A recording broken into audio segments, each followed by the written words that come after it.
In this video, we're going to take a look at the Parts tab of the Manager panel. The Parts tab contains the parts list. The parts list helps you navigate your style. It shows CSS selectors that Alpha has found in the style sheet, as well as those that are missing.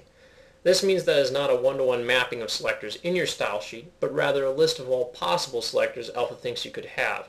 Since you are free to create your own selectors, merge multiple of Alpha style selectors into a single selector in the style sheet, as well as choose which of these selectors you wish to have in the style sheet, the parts list is very useful for managing your style without forcing you to have selectors in a specific order or even present in the style. The parts list is divided up into the parts that make up your style. These parts match the parts that are shown in your design mode preview. Occasionally, a specific part might be divided up further into groups. A good example of this is controls. So if we go take a look at the controls part, you'll see that we both move the preview to controls and the parts list automatically navigated to the controls part. And what you'll see here is that we have the individual control inside of the controls part is separated out into its own individual group. This hierarchy helps make it a little bit easier to navigate the parts list. Now you'll also see that some of the items are bold and some of the items are not bold. The selectors which are bold indicate selectors which are actually in the style sheet. And if we click on them, what you'll see is that we are actually selecting them in the style sheet.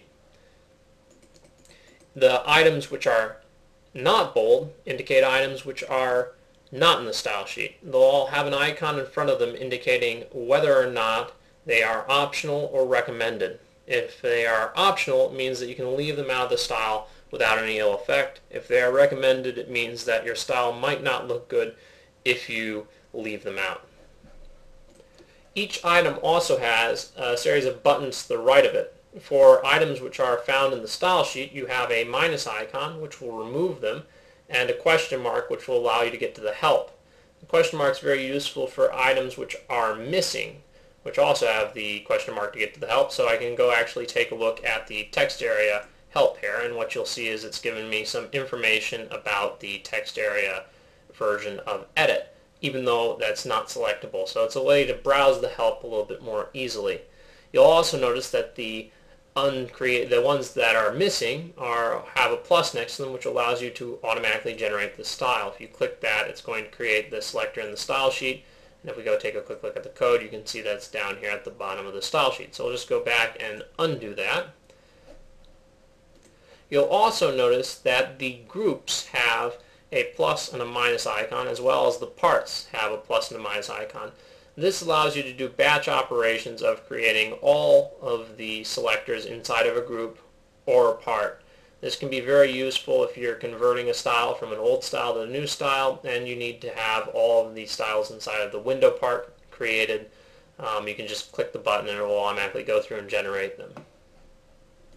The last way you can interact with selectors in the parts list is you can right-click on them. If you right-click on a uncreated selector, you'll see just pretty much the buttons which are available over to the right. If you right-click on a created selector, you'll see those same buttons again, but you'll also see a flyout for selectors. What this does is it gives you the actual access to the edit time operations you might want to do on these selectors. Since it isn't a one-to-one mapping between the parts list and the actual style sheet, we need a way in order to get to the actual selectors that are in the style sheet, and this flyout allows you to do that. So just to give you an example, we have edit here, and I happen to know that edit is part of a selector which is binding binding tree, list, and edit all together into a single style. So this style there is the same one that's being used for the background there and the background there. And if I right-click on it and go to selectors, you'll see that I'm seeing the entire selector of all of those together. And this allows me to get at that selector and do some editing on it. In a future video, we'll talk a little bit more about these basic operations and their list of their menu, which you will see repeated several times throughout the style builder.